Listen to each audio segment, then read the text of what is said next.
KHL action is back from a short break. This is our first game day in 2021 and it's filled with goals. My name is Andreas Sachenko and you're watching Daily KHL Update.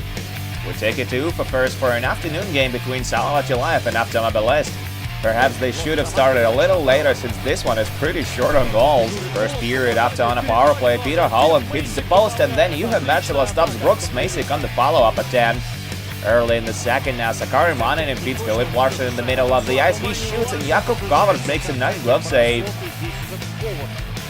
A few minutes after that, Salava sent Dmitry Kugushev down the left wing with a stretch pass. He throws it in front and Vladimir Zharkov is unable to cash in.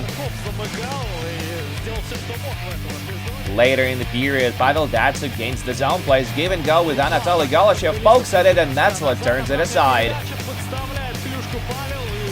It goes to overtime and Salava finally breaks the deadlock. Philip Larson drops to the far post and scores the 7th of the year. Timo Hartikainen and Sakari Maninen draw the helpers. Metzler posts 21 saves for his first shutout of the season, and Salava take it 1-0 on home ice.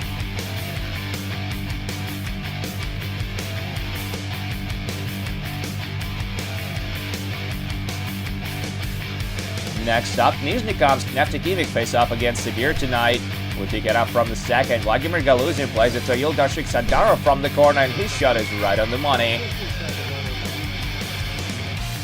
The Wolves double their lead a few minutes after that. Brandon McMillan feeds it to the slot and Rafael Bikmulan that's his 5th of the season.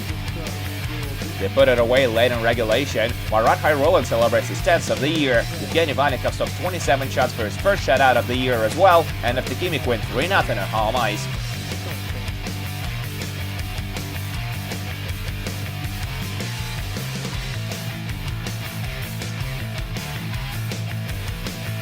We're now in Yaroslavl where Vitas challenge Lokomotiv, but there's no stopping the host in this one. They get on the board 8 minutes in. Anton Lander hits the point.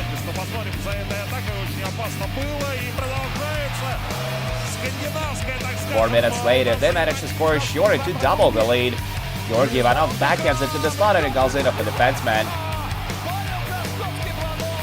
No scoring in the second, but there's plenty in the third. Vitas showkeeps 5 minutes in as Linus Holmström cuts into the lead. But it's all luck after that. Timo Pulkkinen restores the 2-goal margin as it tips Denis Barantsev's shot from the blue line. They score another one just 19 seconds later. Pulkkinen carries the puck in and an odd-man rush. Cross-ice pass to Alexei Marchenko. One more touch and it's Artur Kayumov who sends it in. What a beauty! 4 minutes later, Loko converted a power play. This time Pulkkinen smashes it past Anton Todeko from the circle.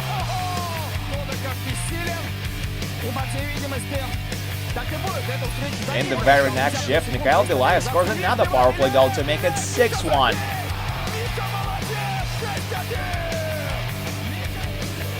And with just 18 seconds remaining on the clock, Pulkkinen scores another shorty to complete his second career KHL hat-trick.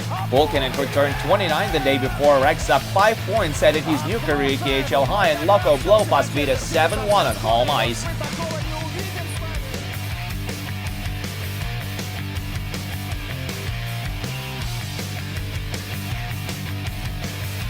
It's rather warm in southern Russia today, and that's exactly where we're headed. Sochi lays him up against Torpedo. The Bucks break the ice 8 minutes into the game, and Demila scores his 14th goal of the season of assist by Ivan Chekhovich and Damir Zafarov. The Leopards get back even a few minutes later. Rookie Vladislav Volensov nets one from the slot, and it counts after video review. They'll kick him motion of the play. Zafarov puts Torpedo back in the lead with just 13 seconds remaining to play in the period. He comes on a power play. Torpedo scoring another power play goal late in the second. This time Ziad Paigin hits the target of a setup by veteran Mikhail Vernakov. The Virstas improved their lead 43 seconds into the third. Former half Chris Stara scores his first goal in the K. And that's his second of the night a little later to essentially put it out of reach for Sochi. But at least the Leopards have the final word in this one. Rookie Daniil Miromanov scores his 9th of the year. The final count in this one is Torpedo 5, Sochi 2.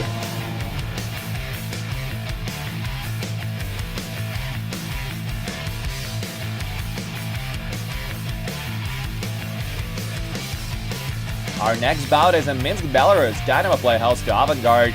No scoring in the opening 20, but they get a ton of goals in the following 40. The Hawks get on the board 83 seconds into the second period. Oliver Koski snipes a wrister on the glove side. Dynamo get back even 5 minutes later. Ryan Spooner skates into the zone, takes a shot through a maze of players and hits the target.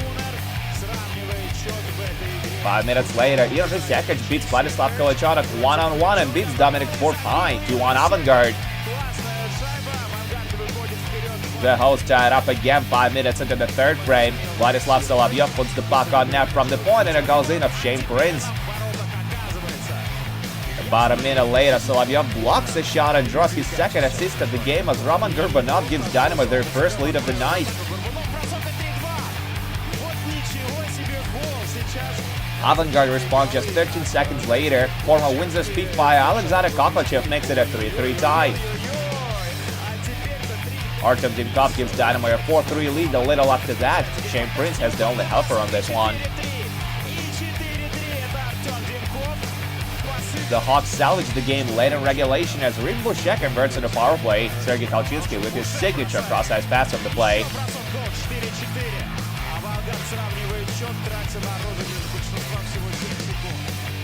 But it won't end happily for Avangard. Shane Prince scores on a power play just 54 seconds into overtime, and Dynamo beat the second best team in the East. 5-4 is the final in Belarus tonight.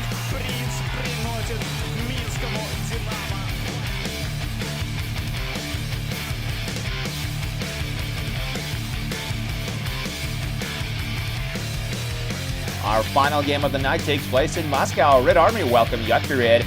The Jesters strike first. Jordan Schrader converts on a power play off a great cross-ice setup by Brian O'Neill.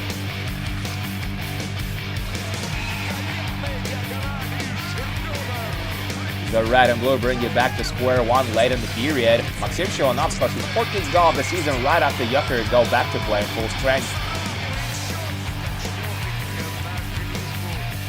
The Versus regained the lead just 34 seconds into next period. Jesse Janssen throws it across and O'Neill finishes the job.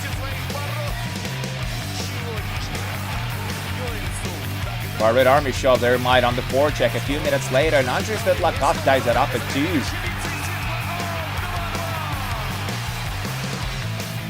2. 2 minutes later, Klaus Dalvik scores his second of the year, while Alexander Popov and Konstantin Akulov draw the helpers. 3-2 Red Army now.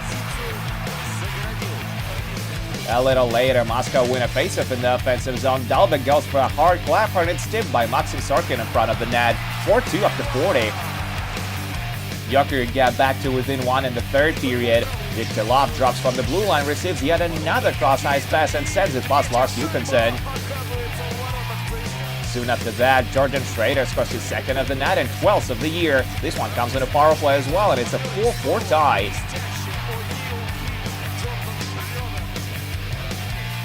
He goes to overtime, and this is how it ends.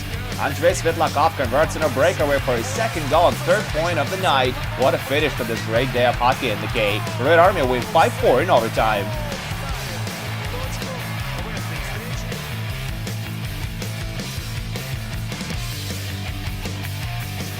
And that's it for your daily KHL update, but do come back tomorrow for 3 more games, including Amur versus Boris and Dynamo Moscow against Dynamo Riga. My name is Andrea Sachenko. Thank you guys so much for watching, and I'll see you again soon.